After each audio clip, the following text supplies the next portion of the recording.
Hello. Sejak punya YouTube, ada satu atau dua orang yang komen kalau suaraku enak didengar. Makasih untuk yang merasa begitu. Biasanya aku nggak balas komen tentang suaraku, tapi pernah sekali waktu itu aku balas komen kalau aku pernah ngerasa insecure sama suara sendiri. Waktu masih anak-anak sih. Jadi aku lahir, tumbuh, dan sekarang juga masih tinggal di kota kecil. Kota kecil atau desa besar ya. Karena dekat sini juga masih banyak ladang, masih banyak sawah gitu. Tapi karena ini ibu kota kabupaten ya, kota kecil lah ya. Waktu kecil di kelurahan kami cuma ada satu tempat belajar ngaji. Jadi semua anak-anak di sekitar sini belajar ngajinya ya di situ. Bahkan beberapa anak dari kelurahan tetangga juga ada yang belajar ngajinya di sana. Jadi muridnya banyak. Guru ngajinya cuma 2, suami istri. Karena itu murid yang udah bisa baca Al-Quran, ada beberapa yang ditunjuk untuk bantu ngajarin murid-murid yang lain yang masih belajar huruf hijaiyah. Suatu hari, aku dipanggil sama murid yang ngajar itu. Mereka 2 orang. Waktu jalan ke arah mereka, aku udah ngeliat mereka bisik-bisik sambil senyum-senyum gitu. Waktu aku ngaji, mereka tuh nggak nyimak. Aku tuh baca apa tuh nggak nyimak sama sekali mereka. Sibuk aja ketawa ketiwi rumpi gitu kan. Dan terdengarlah mereka tuh ngomong apa. Ya secara jaraknya nggak jauh kan, aku di depan mereka persis loh. Mereka tuh bisik-bisik. Kedengeran ya, suaranya lucu ya. Lucu ya suaranya, hihihihihi. Ya ketawa-ketawa gitu. Aku nggak ngerasa apa-apa sih, nggak sedih atau gimana gitu nggak. Cuma mikir, selucu apa sih? Suara yang bikin mereka sampai ketawa-ketawa kayak gitu. Dan yang mikir suaraku lucu tuh gak cuma mereka berdua aja. Karena beberapa orang sepertinya juga memiliki pemikiran yang sama. Jadi ada beberapa senior yang sengaja manggil aku belajar ngaji sama mereka hanya untuk ketawa-ketawa aja. Hanya untuk bahan ditertawakan. Tapi aku gak lama belajar ngaji di situ. Beberapa bulan gitu berhenti karena guru ngajinya kan ngajar pakai rotan, selalu pegang rotan gitu. Aku pernah dipukul telapak tangan sama rotan 5 kali. Karena apa ya waktu itu? Lupa. Karena kemarinnya nggak masuk atau karena dianggap ribut gitu. Terus pernah sekali guru ngaji mukul temen di sebelahku dan pahaku ikutan kena sabetan nyasar gitu. Itu pedih banget, bengkaknya sampai seminggu, segede jari telunjuk. Tapi nggak ada yang lapor ke orang tua, karena guru ngaji itu udah ngajar puluhan tahun dan emang dari dulu terkenal dengan rotannya. Jadi para orang tua juga udah tahu kalau dia begitu. Sampai akhirnya temenku yang tinggal di belakang rumah, kepalanya dipukul sama rotan dan bengkak berhari-hari. Meledaklah amarah para orang tua, karena menganggap itu udah kelewat batas. Telapak tangan oke, paha oke, tapi kalau kepala nggak boleh gitu kan. Dan akhirnya hampir semua murid berhenti ngaji di sana. Dan gak lama setelah itu akhirnya muncul tempat-tempat belajar ngaji yang baru yang gak pakai rotan. Kayaknya cerita tentang guru ngaji ini lebih menarik daripada cerita tentang suaraku deh. Udahlah tentang guru ngaji itu ya, yang diomongin juga udah gak ada. Balik ke suaraku yang dianggap lucu, bukan cuma di tempat ngaji itu aja ada yang bisik-bisik tentang suaraku yang lucu. Di sekolah juga. Jadi aku pernah ditunjuk ikutan lomba nyanyi antar SD. Padahal aku semi buta nada loh. Jadi waktu aku dan beberapa teman lain udah ditunjuk jadi perwakilan, ada guru yang nanya, kenapa kok aku bisa masuk dalam daftar gitu, nanya ke temennya yang guru juga. Terus wali kelasku bilang, gak apa-apa lah, suaranya lucu. Mereka tuh ngomong di depan aku loh. Bukan di ruang mana. Di depan aku dan beberapa teman lain.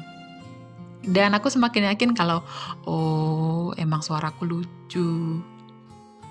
Tapi untungnya karena sesuatu dan lain hal itu gak bikin aku minder, Gak bikin menutup diri yang sampai males ngomong atau gimana gitu.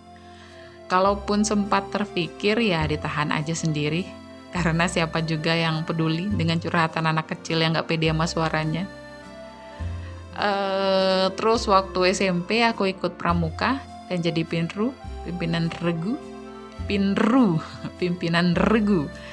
Jadi harus sering bersuara kan, teriak-teriak mulu. Dan aku tahu kalau ada teman-teman yang sering bisik-bisik di belakang karena suaraku yang dianggap nggak cocok untuk mimpin barisan. Beberapa senior dan pelatih juga sama mikirnya gitu. Tapi kayaknya nggak ada yang berani langsung ngomong di depan karena aku pasti bakal bilang, ya udah kalau lo nggak suka sama suara gue, lo aja yang jadi pinru. Aku yakin mereka nggak ada yang mau. Sampai kelas 3 SMP, aku ketemu mantan kakak kelas yang cerita kalau teman cereguku pernah ngomong ke dia kalau sekarang suaraku sudah membaik, sudah enak didengar. Waktu itu aku senyum aja karena beneran gak tahu separah apa sih suaraku selama ini. Sampai akhirnya waktu kuliah, ada seorang teman ngobrol di telepon, dan dia bilang kalau suaraku enak didengar. Terus aku juga pernah teleponan sama adekku, dia juga bilang kalau suaraku enak didengar. Sejak itu aku ngerasa, oke, artinya masa-masa suaraku yang ditertawakan itu udah lewat. Tapi nggak ngerasa bahwa suaraku bagus. Kayaknya semua orang juga gitu kan. Ngerasa kalau suara mereka ya biasa aja. Atau kalau denger rekaman suara sendiri, ya sering ngerasa aneh. Kok gitu ya suaranya ya? Ternyata suaraku kayak gitu ya. Lagian suaraku tuh termasuk pasaran banget. Karena nggak sekali dua kali pernah dikira suaranya si ini, suaranya si anu. Dulu pernah nelpon radio mau request lagu, tapi penyiarnya ada 2 orang kekeh banget kalau aku tuh temennya mereka sesama penyiar. Jadi mereka nggak mau puterin lagu yang aku request. Karena katanya, ntar waktu lo siaran, lo bisa puter sendiri. Aduh, menyedihkan, ngabis-ngabisin pulsa aja. Aku juga hampir nggak pernah balas tentang suaraku di komen karena ngerasa nggak fair. Sebab suaraku aslinya tidak seperti yang ada di video-video itu kan. Kan hasil editan. Ibarat wajah tuh udah di touch up sana-sini, pakai filter pula.